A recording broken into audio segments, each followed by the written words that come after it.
Habt ihr schon einmal Aquarellstifte mit einer Schablone verwendet? Ich habe es probiert und möchte euch das heute zeigen. Und als Vergleich dazu verwende ich dieselbe Schablone mit herkömmlichen Stempelfarben. Ich bin neugierig, welche euch besser gefallen wird. Mein Name ist Julia und ich bin begeisterte Kartenmacherin und Papierbastlerin aus Österreich. Willkommen auf meinem Kanal Julies Kreativschatzkiste.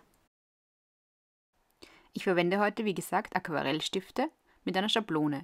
Als Basis dafür ist wichtig, dass man Aquarellpapier oder Mixed-Media-Papier verwendet, wie hier dieses von Canson. Denn ich möchte das Ganze ja auch nass machen, damit die Aquarellstifte ihre Wirkung entfalten können. Das Hauptprodukt heute sind diese Layering Stencils von Sizzix.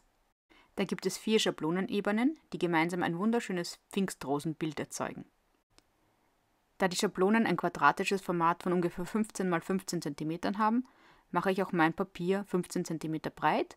In der Höhe ist mein Papier etwas mehr als 15 cm, damit mir ein Rand zum Festhalten bleibt. Dort fixiere ich die Schablone auch mit meinem Low-Tech-Tape. Außerdem hat die Schablone diese 2 Ringlöcher, die habe ich mit Bleistift nachgezeichnet, damit ich nachher meine übrigen Schablonenebenen daran ausrichten kann. So, hier sind meine Aquarellstifte. Ich verwende die Distress Watercolor Pencils von Tim Holtz. Und ich habe mir aus diesem Set 3, das ich habe, alle Blautöne herausgesucht, die ich für meine Pfingstrosen verwenden möchte. Es geht jetzt los mit Schablone Nummer 1, die unterste. Die hat eine große freie Fläche, die ich mit dem hellsten Blauton einmal nachziehe und dann grob schraffiere. Diese Ebene soll nicht sehr dunkel sein. Ich möchte daher vor allem den Rand betonen und in der Mitte nur einen dezenten Blauton erzeugen. 2 Sachen sind wichtig für diese Technik. Erstens, dass man die Schablone gut festhält, da wo man mit dem Stift gerade nachzieht, damit sie nicht verrutscht. Und zweitens, dass die Aquarellstifte auch gut gespitzt sind. Das ist insbesondere bei den späteren Ebenen, wo kleinere Details auszumalen sind, sehr, sehr wichtig, weil sonst kommt man nämlich nicht hinein in die Öffnungen der Schablone. Wenn ich dann mit dem Schraffieren fertig bin, kommt der erste große Reveal, der aber jetzt noch nicht sehr spannend ist. Im nächsten Schritt hole ich mir meinen Wassertankpinsel her und male die Konturen nach, die ich gerade mit dem Aquarellstift gezeichnet habe. Ich verwische auch den Rest im Inneren dieser großen Fläche, damit der Aquarell-Look entsteht und die Farbe schön verschwimmt. Sobald ich damit fertig bin, hole ich mein Heat-Tool und trockne mir die Wasserfarben, denn die nächste Ebene soll ja darauf aufgetragen werden und die soll nicht sofort verschwimmen. Die zweite Ebene meiner Layering-Schablonen hat schon mehr Details. Hier nehme ich eine etwas dunklere blaue Farbe. Ich richte mir die Schablone wieder an diesen 2 Ringlöchern aus und fixiere mir alles mit meinem Low-Tech-Tape. Dann beginne ich auch hier, die Öffnungen mit meinem Aquarellstift nachzuziehen. Zuvor spitze ich ihn aber noch, damit ich ja in diese kleinen Öffnungen auch hineinkomme. Bei dieser Ebene achte ich darauf, dass ich die kleinen Flächen schon ganz mit dem Aquarellstift ausmale, damit sich ein schönes Bild einer Pfingstrose formt. Auch hier ist es wieder besonders wichtig, dass man die Schablone festhält, dort wo man nachzieht und ausmalt, damit sie sich nicht verschiebt und keine Farbe dorthin kommt, wo sie nicht hinkommen soll. Wichtig ist vielleicht auch noch zu sagen, dass man das nicht ganz genau ausmalen muss, diese Öffnungen in der Schablone. Man sollte nur die Konturen nachziehen, damit man die Begrenzungen hat und den Rest der Fläche mit Farbe bedecken. Denn das wird durch den Wassertankpinsel ohnehin dann verwischt. Auch hier trockne ich wieder die Ebene, wenn ich mit dem Ausmalen und dem Nachziehen fertig bin. Auf der dritten Ebene der Schablonen kombiniere ich jetzt 2 Farben, denn hier sind ein paar Blätter für die Pfingstrosen, die ich in grün gestalten werde. Und die Pfingstrosenebene wird natürlich wieder in eine Spur dunkleren Blau.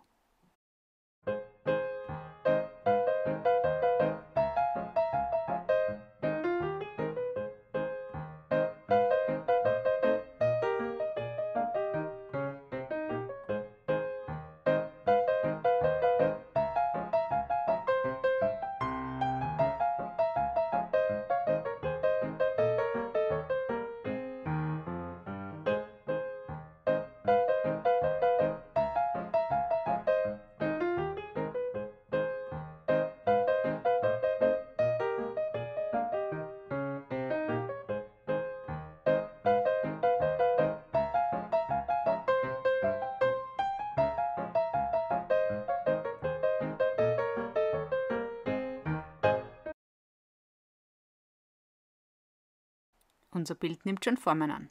Sehr gut. Ich entferne auch hier wieder die Rückstände der Aquarellstifte und male dann wieder mit dem Wassertankpinsel meine dunkelblauen Flächen nach. Diesmal achte ich ein bisschen darauf, dass ich schon die Kanten mit den vorigen Blaus etwas verschwimmen lasse, damit die Konturen verschwimmen und ein schöneres Gesamtbild entsteht. Es ist sehr praktisch, dass sich die Distress Watercolor Pencils, auch wenn sie schon einmal getrocknet sind, wieder nass machen lassen und sich die Farbe weiterhin bewegen lässt. Damit kann man diesen verschwommenen Wasserfarbeneffekt sehr, sehr gut erzielen.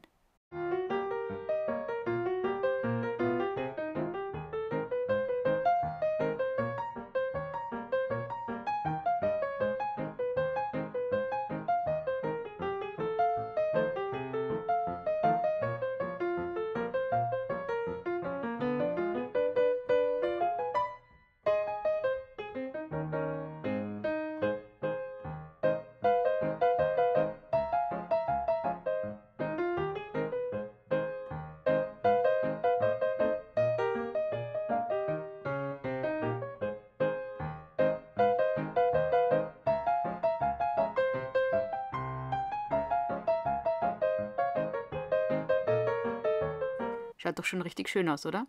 Jetzt kommt schon die 4. und letzte Ebene unserer Layering-Schablonen. Auch diese richte ich mir wieder aus und fixiere sie gut. Hier sind sehr wenige Öffnungen und sehr kleine Öffnungen. Umso wichtiger ist es, dass mein Stift gut gespitzt ist. Ich verwende hier den Farbton Faded Jeans, den dunkelblausten Aquarellstift, den ich habe. Außerdem ist auch wieder ein bisschen Grün auf dieser Schablone, das mache ich zuerst. Hier drücke ich jetzt besonders fest auf, damit ich ein schönes dunkles und sattes Grün erziele. Ich habe nämlich nur einen grünen Aquarellstift und ich möchte, dass sich dieser hier von der vorigen Ebene und den grünen Blättern etwas unterscheidet.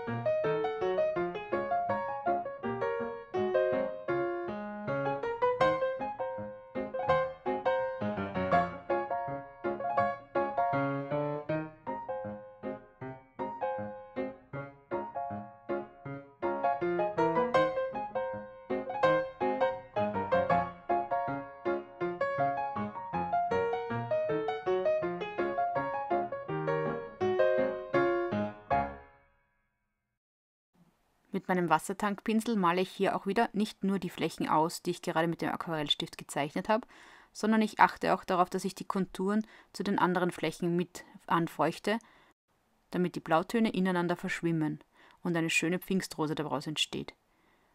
Besonders die weißen Zwischenflächen, die Flächen, die ich vielleicht vorher nicht mit dem Aquarellstift erwischt habe, auch diese male ich mit aus. Damit sind die Übergänge schöner und das verbessert das Gesamtbild.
Auch diese Ebene trockne ich natürlich wieder.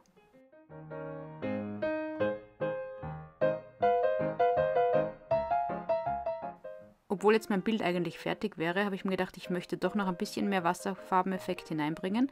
Deswegen habe ich das ganze Bild mit meiner Sprühflasche noch 2- bis 3-mal eingesprüht. Und zwar mit größerem Abstand, damit das Bild schön gleichmäßig angefeuchtet wird. Dann habe ich kurz gewartet, bevor ich alles sofort wieder trockne. Ich habe das dann noch einmal wiederholt, um diesen Effekt zu verstärken.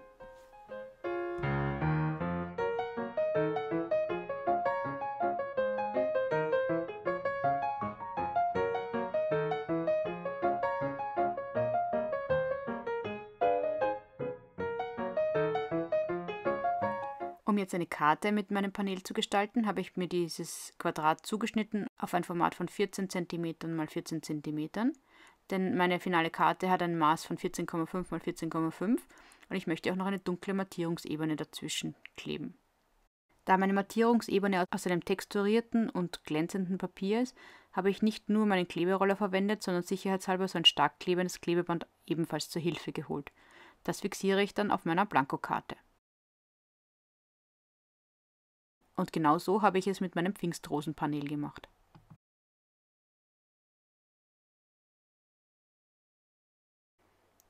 Als Sentiment für meine Karte habe ich mir diese Crealis-Stanzen Herzlichen Glückwunsch ausgesucht, die ich mir aus demselben Papier wie die Mattierungsebene ausgestanzt habe. Ich habe sowohl die Schattierungsebene, die hintere Ebene, als auch diese Schriftzugebene zweimal ausgestanzt und jeweils übereinander geklebt, um eine Stabilität und Dimension zu erreichen.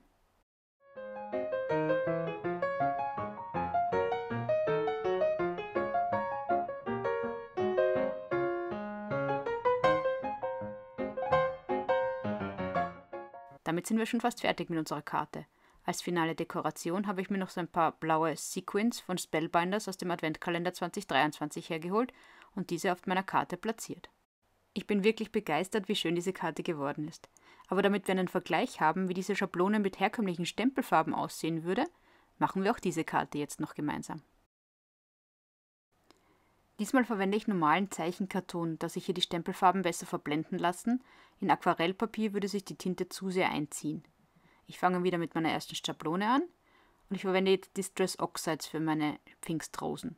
Ich beginne mit der Farbe Salvaged Patina und arbeite mich dann zu dunkleren Blautönen vor. Für die grünen Blätter verwende ich Shabby Shutters und Lucky Clover.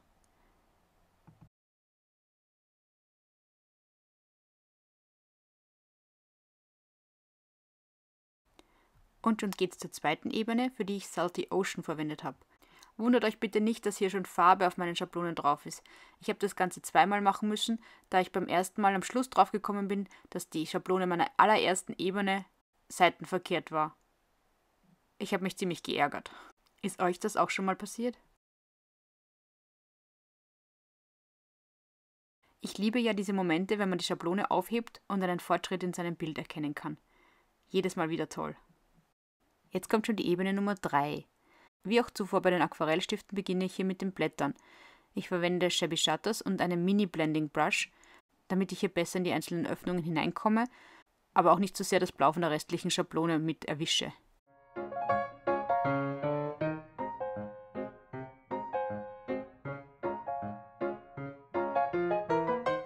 Für die Schattierung und ein bisschen Dimension kommt noch ein bisschen Lucky Clover dazu.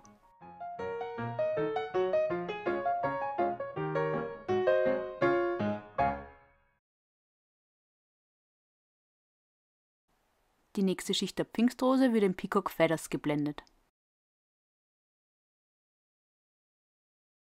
Man sieht schon, es geht deutlich schneller, wenn man die Stempelfarben und Blending Brushes benutzt, denn wir sind schon bei Ebene Nummer 4.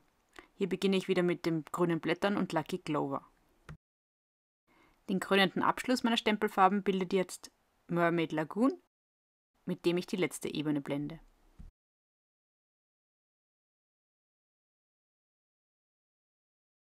Da mir der Kontrast zur vorigen Ebene in Peacock Feathers dann aber zu wenig war, habe ich ein dünkleres Blau, nämlich Faded Jeans, zur Hilfe geholt und diese Ebene noch einmal eingeblendet. Tada! Damit ist unser Pfingstrosengemälde fertig. Um dann noch kleine weiße Stellen zu entfernen, die sich durch leicht verschobene Schablonenebenen ergeben haben könnten, gehe ich noch einmal mit der hellsten Farbe, Salvaged Patina, über die gesamten Pfingstrosen drüber. Dabei drücke ich aber nicht sehr fest auf, denn ich möchte ja wirklich nur das helle Weiß etwas dämpfen. Die Weiterverarbeitung zur fertigen Karte zeige ich euch jetzt nicht, denn das sind genau dieselben Schritte, die wir auch bei unserer ersten Karte angewandt haben.